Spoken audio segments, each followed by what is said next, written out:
Hello and welcome back to Elisabeth Hogarth Designs. This is my YouTube channel where I share my love of card making. I'm currently working on day 2 of 25 days of festive and Christmas card making. I want to use some of the Let's Get Cozy papers again from Graphic 45. We're going to be using some scraps from yesterday's card, and we're actually going to end up making 2 cards within one. I'll explain more in a moment. So we need 2 card blanks, we've got our set of star dies, 2 mats and layers in navy blue, a sheet of gold glitter card, and then our scraps from the Let's Get Cozy. So I'm using the ribbon papers and going to trim down all of the scraps to round about 1 centimetre or the width of the ribbon as it comes. I'm going to be laying them out in a particular order, so I want a variety of lengths and colours and widths.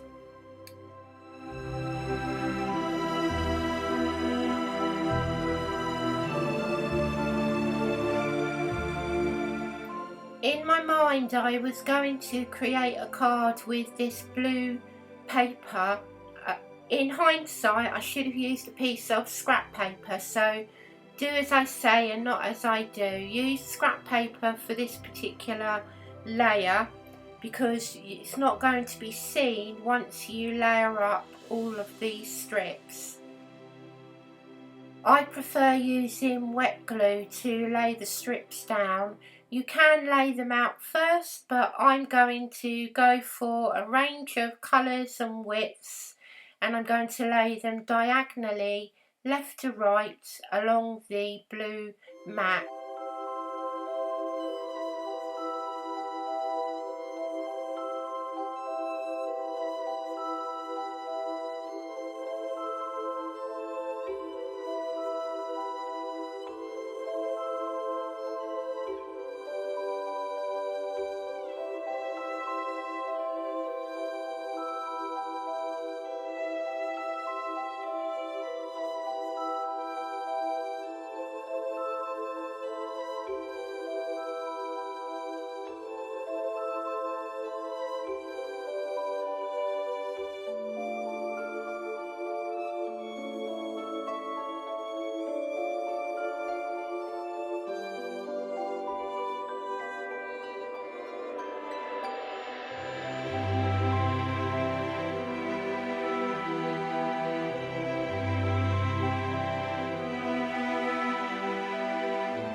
Keep all of the leftover scraps because you can certainly make another card or 2 using the same method.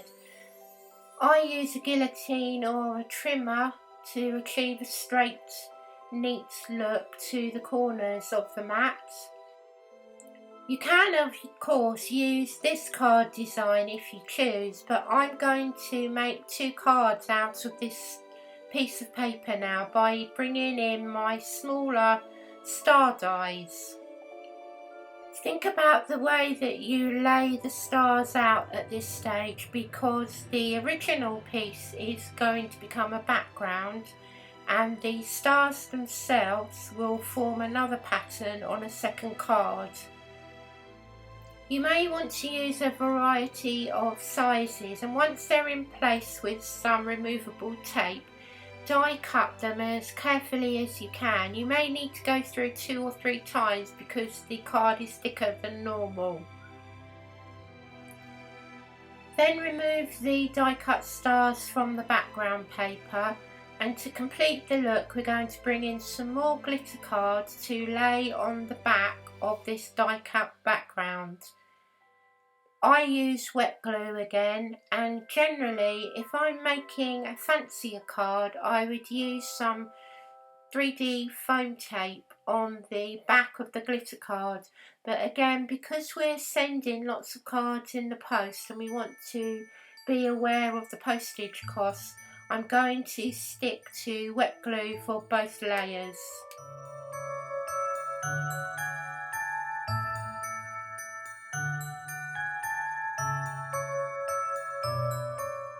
To complete the look of the card, I use a corner punch to round off the edges, and I also use a stamping platform to apply slight pressure to the glued down cardstock.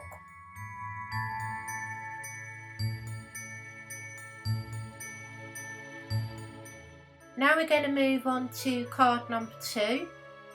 So this time we're working with the die cut stars, and this card took me a little time to lay out, so I'm going to leave the whole process in so that you can see how many times I actually moved the stars and the paper before I ended up with the finished card. When I was happy with the layout, then it was a matter of sticking the stars down in place. I still felt the card was missing something, so I bought in my set of Sizzix stamps. I like this Merry and Bright Sentiment, and I thought I could heat emboss with gold powder, and then it would coordinate with the washi tape gold on the stars. Embossing, I use my stamping platform and I apply anti-static powder before I add the ink. I also turn my heat tool on to a low setting to allow it time to warm up. Once the embossing powder is applied, I can then use the heat tool behind the cardstock, and usually I get pretty effective results. While card number 2 is cooling down, I'm going to go back to card number 1 and add the sentiment. I was thinking of laying out a festive sticker horizontally, but then I liked the idea of placing the sentiment along the diagonal line.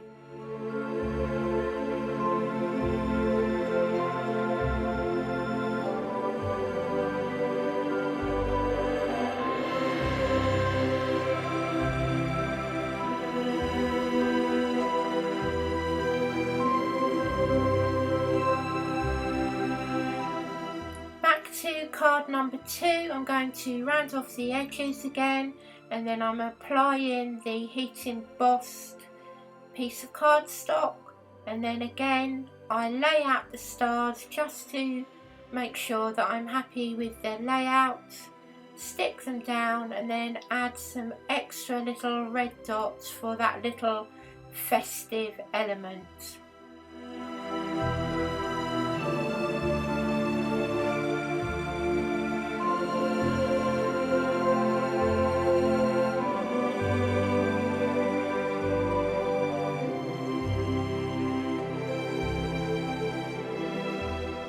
So here are cards 2A and 2B on day 2 of our festive card making. I'm going to store all of the makes over the next 25 days in a dedicated playlist for you to refer to. You can see that I'm working through my own Christmas cardstock. This is 2 more made with 'Tis the Season for Craft Consortium. I'll see you again tomorrow for more festive card making. Bye bye for now.